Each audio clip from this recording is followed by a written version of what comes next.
Salve, salve, família vascaína, uma ótima terça-feira para você ligado aqui no nosso canal. Hoje, dia 17 de setembro de 2024, você acompanha os seguintes destaques.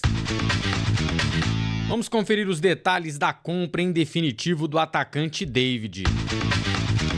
Pedrinho revela como estava o clima no elenco na época da 777 e conta como mudou.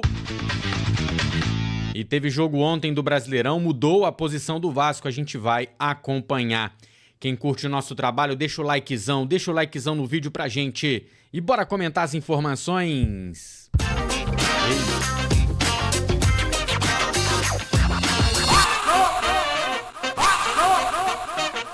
Brasileirão.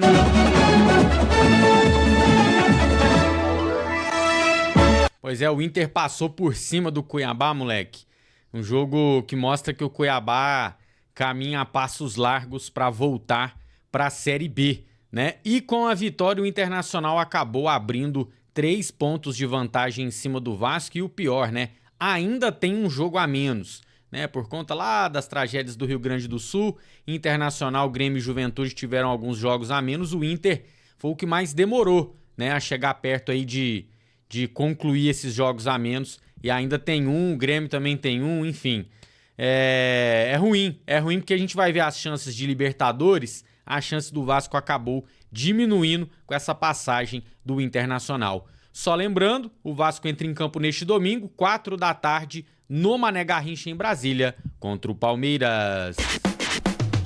Vamos aqui trazer as informações do DVD. É o seguinte, ele bateu a meta de jogos no ano, né, que era de 60% das partidas do Vasco na temporada. Com isso, por uma cláusula contratual, o Vasco agora é obrigado a comprar o jogador em definitivo.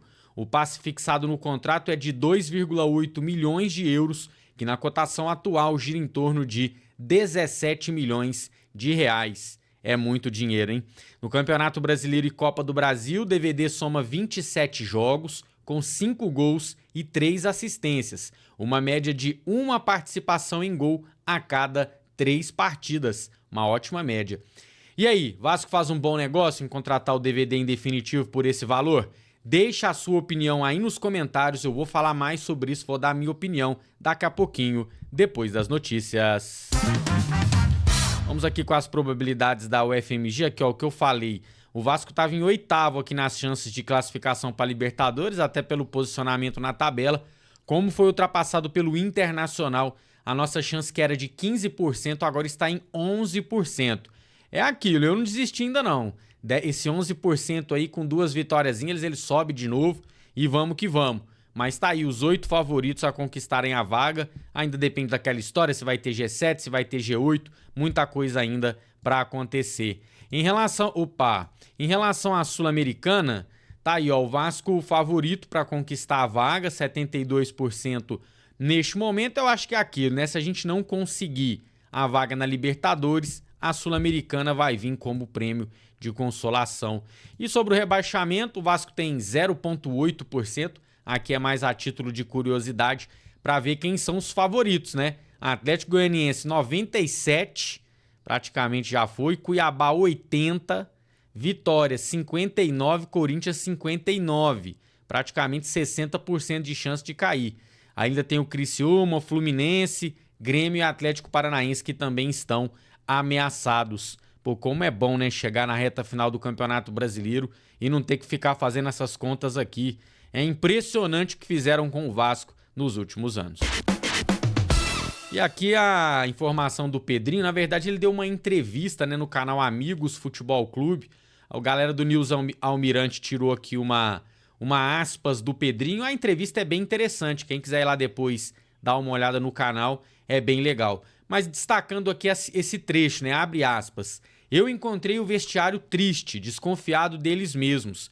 Eu mostrei para os meus atletas que tudo que eles ouviam sobre eles não era verdade. O mérito é total dos jogadores e do Paiva. É o Pedrinho revelando como estava o vestiário do Vasco pós-gestão da 777, né? O Pedrinho entra com a ação, tira-lhe a 777 do controle da SAF e passa a controlar o futebol do Vasco. E isso aqui não surpreende ninguém, né? O time da 777 não tinha comando, não tinha um pulso firme de alguém que representasse a diretoria, a cúpula da empresa dentro do vestiário.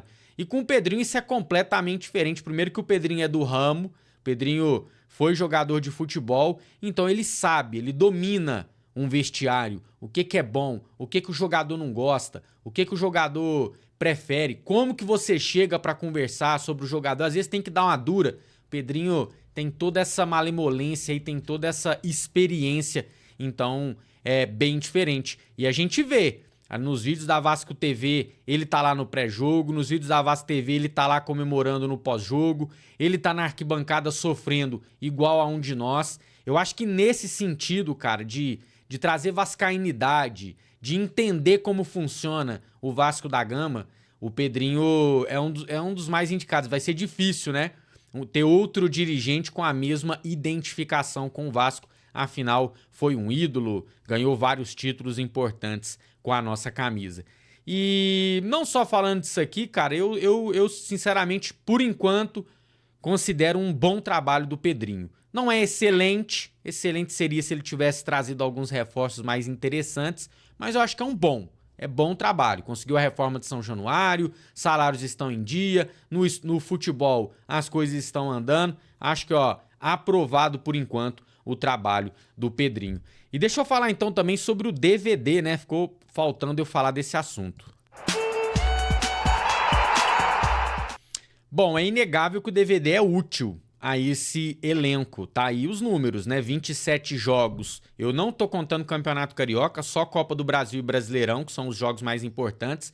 Ele tem 27 jogos e 8 participações em gols, 5 gols e 3 assistências. Então, se você olhar só pro campo, eu acho que faz sentido sim a gente manter o David no elenco. Afinal, o David saindo, a gente tem ali para a posição o Emerson colombiano, não se firmou ainda. Temos ali o Jean Davi, fez um clássico ruim contra o Flamengo. Vamos torcer para ele mostrar mais dos últimos jogos do que do clássico. Você pode cair por ali um GB meio improvisado, um Ryan. Ou seja, não temos alguém que você fala assim, pode mandar o DVD embora que a gente tem quem toma conta da posição. Não tem. Então, esportivamente, eu acho um acerto. O problema é quando a gente olha os valores, né? O Vasco que já vem desembolsando aí salário e tudo mais, ainda vai ter que dar uma paulada de 17 milhões de reais para o Internacional por conta da compra dele. E aí a culpa é de quem amarrou esse contrato, né? E tem nome, Alexandre Matos. Foi quem trouxe o DVD e quem costurou essa contratação aí pro Vasco da Gama. Mas é isso, né? Tá no contrato, tem que pagar, agora não tem para onde correr e tomara que o DVD ajude ainda mais o time na sequência da temporada. Você quer mais conteúdo de Vasco? Clicou aqui e conferiu, pode ter informações que você perdeu, hein? Só clicar e conferir. Quem é Vasco e chegou até aqui, não esquece de deixar o likezão, é rapidinho, é de graça e faz muita diferença pro nosso trabalho. A gente se vê a qualquer momento para mais informações, comentários e muito conteúdo do Vascão da Gama. Valeu, Vasco, tamo junto e até lá.